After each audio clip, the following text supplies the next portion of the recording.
আসসালামু আলাইকুম বন্ধুরা, আশা করি সবাই ভালো আছেন। আলহামদুলিল্লাহ আমিও ভালো আছি। তো আপনার জীবনে যদি কোনো একটা উন্নতির শিখর আসে, যে আপনি এখন একটা সফলতা পাবেন, তখন দেখবেন আপনার পিছনে অনেক আপনার যে শুভাকাঙ্ক্ষী আছে কিংবা আপনার যে নিন্দুকেরা আছে, তারা আপনাকে বাহবা দিতে থাকবে।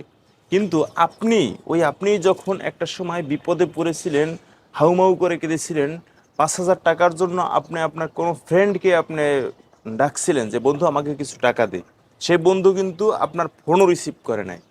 তো আসলে বাস্তবতা এমন একটা ভিন্ন জিনিস যে আপনার বিপদের সময় আপনার বন্ধুরা আপনার পাশে থাকবে না, কিংবা আপনার যারা রিলেটিভ, নিয়ারেস্ট যে রিলেটিভগুলো, তাদেরকে আপনি বিপদের সময় পান নাই।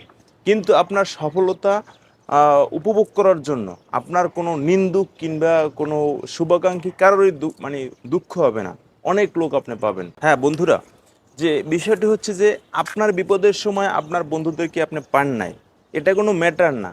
কিন্তু আপনার যে শুভাকাঙ্ক্ষী আছে বা আপনার যে নিন্দুকরা আছে, তাদের বিপদের সময় অবশ্যই আপনি তাদের পাশে দাঁড়াবেন। ভাই, মানুষ আমরা কতদিন আমরা পৃথিবীতে বাঁচবো?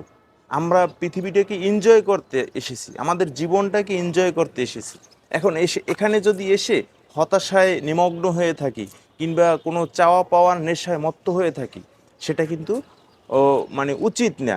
এত সুন্দর একটা পৃথিবী, সৃষ্টিকর্তার যে অপরূপ সৃষ্টি, সেগুলো আমাদের এনজয় করা উচিত। আর এনজয় করতে গেলেই আপনি যে অবস্থানে আছেন, সেই অবস্থান থেকে অন্য এক ব্যক্তি যে আসলে একটু খারাপ, তার সিচুয়েশনের ভিতর থেকে সে অন্য এক ব্যক্তি যে তার খারাপ সিচুয়েশনের মধ্য থেকে যাচ্ছে, বা তার যে বর্তমান কন্ডিশনটা অতটা বেশি ভালো না, তাকে একটু হেল্প করার চেষ্টা করেন বা তার পাশে গিয়ে দাঁড়ান।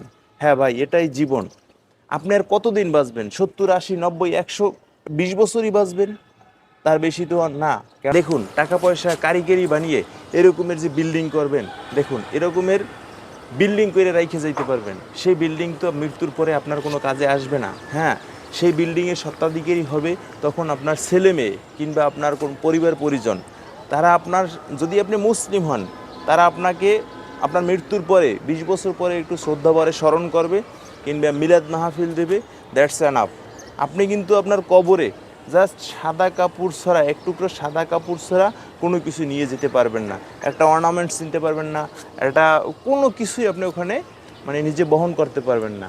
তো আপনাকেই আমি বলছি যে মানুষের সহযোগিতা বা মানুষের যে ভালোবাসা অর্জন করাটা বা মানুষের পাশে দাঁড়ানোটা, এইটাই হচ্ছে একটা মানুষের বড় সার্থকতা। Thanks for watching.